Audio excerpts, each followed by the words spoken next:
Hello, my name's Gavin, and this is Genre Books, and it's Tag Tuesday.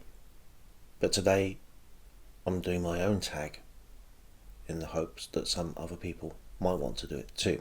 To tie in with the Summer of Sport reading event, and also to tie in with the beginning this week of the world's greatest bike race, this is the Tag de France. Don't worry, there's not much cycling that goes on from now on. There are 10 prompts, all putatively to do with something in the Tour de France. I'll explain as I go along. Prompt number 1, Le Grand Départ. There's a big fuss made about the Tour de France, and lots of people want to be the city or the area or the town where the race begins from. In a way to drum up business and interest, the Tour de France sometimes quite often start the Tour de France outside of France. I was lucky enough to see the Tour de France go right by my flat when I was living in London. It's also started in Yorkshire, Belgium, Spain, Switzerland, and I believe this year starts in Italy. But the prompt here is just to give an example of a memorable preface, introduction, or first line of a book. The example I've chosen is Douglas Adams and the Hitchhiker's Guide to the Galaxy, not only because it's a funny, nice start to the book, but it also completely sets the tone, the mix of irreverence and nihilism which permeates. Prompt number 2, Maillot Vert, the green jersey. In the race, there are a number of accolades you can get, and the winner of the green jersey is the rider who has accumulated the most amount of sprint points throughout the 3 weeks of racing. The leader of the pack gets to wear that green jersey during the race, and if they are overtaken in points, that jersey moves to that new player. But for this prompt, all I want is a book of 150 pages or less, a sprint. And for this I've chosen L'Étranger by Albert Camus, The Stranger. This is much more nihilistic than Hitchhiker's Guide to the Galaxy, and far fewer laughs, but it is a great book. Prompt number 3, King of the Mountains, the polka dotted jersey. Like with the sprint, this is not for sprint's points, but a jersey, a polka dotted jersey, that you get to wear if you are the first rider over peaks of a certain altitude. You get points depending on the severity or the height, and some of those mountain finishes really are just exercises in psychological warfare between riders. So the King of the Mountains prompt is a book that you persevered with and are glad that you did. Well, I've got a French and a not French answer for this one, but for the French answer it would be Sentimental Education by Gustave Flaubert, which I read when I was, I think, fairly young, and was on the verge of setting aside. I think I persevered with it purely for the richness of the language, but it's such a rewarding book that I am glad I did. And for my non-French answer, I'm going to go with T.E. Lawrence's 7 Pillars of Wisdom, which was a slog. Again, one that I read when I was younger and possibly too young to appreciate it all, and I think I was expecting at the time something which was much more like Lawrence of Arabia, which it's not.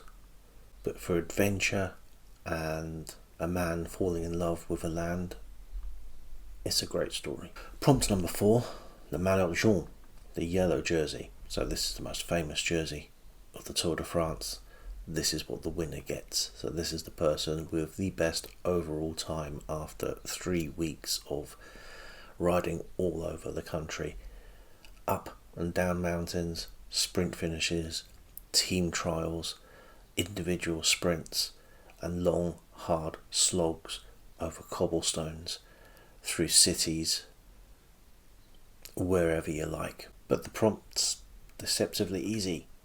Just a book where yellow is prominent. Imagery, title, whatever. I've gone with title, and I've chosen a book that doesn't get spoken about a lot, and a novel by someone who is more famous as a poet, and that is Novel on Yellow Paper by Stevie Smith. She is just really funny. Again, I seem to be choosing books here that I read a long time ago. I think I was probably around 20, 21 when I first read this book, possibly a little younger.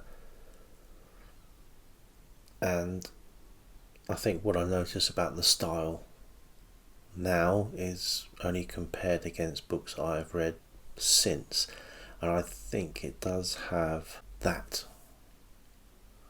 society feel. It's not quite as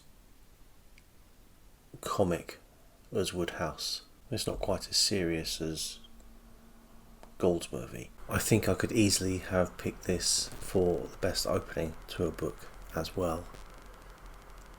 There's something that really captures immediately the voice of our narrator, Pompey Casmillus, from the very first words. I'll just read it. I didn't get to read a Hitchhiker's Guide. I'll make amends here. Beginning this book, not, as they say, book in our trade, they mean magazine. Beginning this book, I should like, if I may, that is the way Phoebus writes, I should like then to say goodbye to all my friends, my beautiful and lovely friends. And for why? Read on, reader, read on, and work it out for yourself. She comes across as ditzy, but there is, depth and truth there in that book. I love it. Prompt number 5, the Lantern Rouge, the Red Lantern. This is now a figurative name given to the last rider in the Tour. In years gone by, it was a physical artifact that was hung on the last bike. The person is struggling in the race purely to alert anyone in the dark that there was a rider on the road. This prompt is a book that you were late to, and I've chosen The Drowned World by J.G. Ballard. I only got round to reading this book this year, and that seems crazy to me now. I will kick myself for not having read it sooner, especially in considering that I read other of Ballard's later works much earlier. Crash I read a good quarter century ago, as well as Cocaine Nights or Rushing to Paradise. I can't understand why I then left a gap of 25 years before returning, but I'm glad I did. Prompt number 6, and I'll apologise for my pronunciation, or category. This is the hardest parts of the race. These are the steepest and most challenging mountains in the Tour de France itself. You have the Alpe d'Huez, the Col de Colombier, Mont Ventoux, the Col de Galabier, the Col de I've done the Col de Colombier, haven't I? There's one I'm missing. The Col de Tourmalet. These are epic battles to watch when the race is broadcast. But to turn it to a prompt, what's the hardest book that you've read or failed to read? And I'll start with a recent failure. I will get to finish this when I feel like it, but Wars I Have Seen from Gertrude Stein. This, I think I was just taken aback that it was not the book I thought it was. I thought this was going to be a much more of a sort of matter-of-fact memoir. But this is not. This is a proper stream of consciousness meditation. And I found it particularly hard going, but it's something I want to come back to. But I think the single most difficult book that I have read, I don't know that I've read all of it, but I've read whole sections of it, and that is The Postcard by Jacques Derrida. This was not my choice. This was a signed reading. I suppose I could have picked any Derrida book, but I've gone with this one because I think it's stuck with me a little more than the others, and does have a nice little idea in there. But my God, he makes a meal of things. Prompt number 7, endurance. The Tour de France is a long race. This takes place over 3 weeks of fighting every terrain you can think of. You see people riding in baking heat, in torrential rain, in perishing cold, in snowdrifts, and sometimes the only reward these riders are going to get is that the next day they get to do it all again. So prompt number 7, give me your favourite series. I mean, I should say Fellowship of the Ring. Everyone should say, Lord of the Rings. But I'm going to go back to a series that I have mentioned before on a previous video, and that is Anthony Pole's A Dance to the Music of Time. There's not enough time for me to tell you how much I like, all the things that I like about this series, but it captures a certain sort of, again, there's a theme coming around here. There's a little bit of nihilism, but there's insouciance, there is wariness, there is a detachment of the main character, but this is juxtaposed with the willful force, the striving and the sheer determination of the mediocre Widmer and a host of other characters across 12 volumes. It is a sprawling series, but it's so rewarding. Prompt number 8, the Champs-Élysées. This is the big finish of the Tour de France. Unfortunately, this year, 2024, is the first time since 1989 that the Tour has not finished in Paris on the Champs-Élysées. Normally, the end of the race is more of a valedictory, celebratory affair. The race has been won almost every time the day before. We know who the winner of the Tour de France is. There's a little bit of pressure off in the beginning of the day's stage, but a big sprint finish in the centre of the capital. But, and this is possibly the most French thing ever, the day starts, all the riders are on the move, they are just processing through the stage, and the champagne comes out, and they all take a glass, toast each other, and then get on with the race. But for this prompt, I just want your favourite Paris novel. Novel by a Parisian, novel about Paris, novel about someone visiting Paris. I really enjoyed Paris Peasant by Louis Aragon. And sticking with the surrealists, I would want to make a mention of Nadja by Andre Breton. For visitors to Paris, I really should choose George Orwell, Down and Out in Paris and London. But I'm going to go with one of the writers who I always seem to pick on tag videos, so I will make no exceptions for an original tag. I'm going to choose Jeff Dyer and his book Paris Trance. This was the first book, one of the first books I read that actually had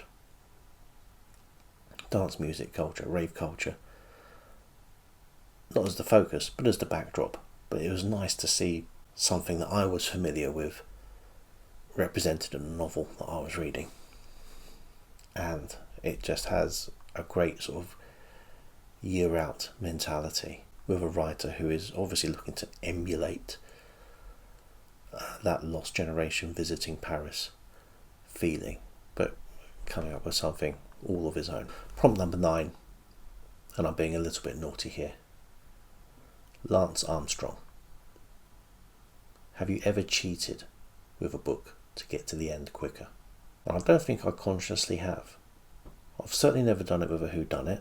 I don't want to know. I want to be vindicated or surprised. But I think I've done it unintentionally a few times.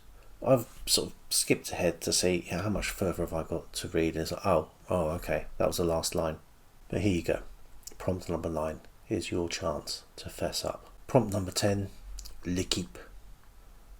The Tour de France is all about the team.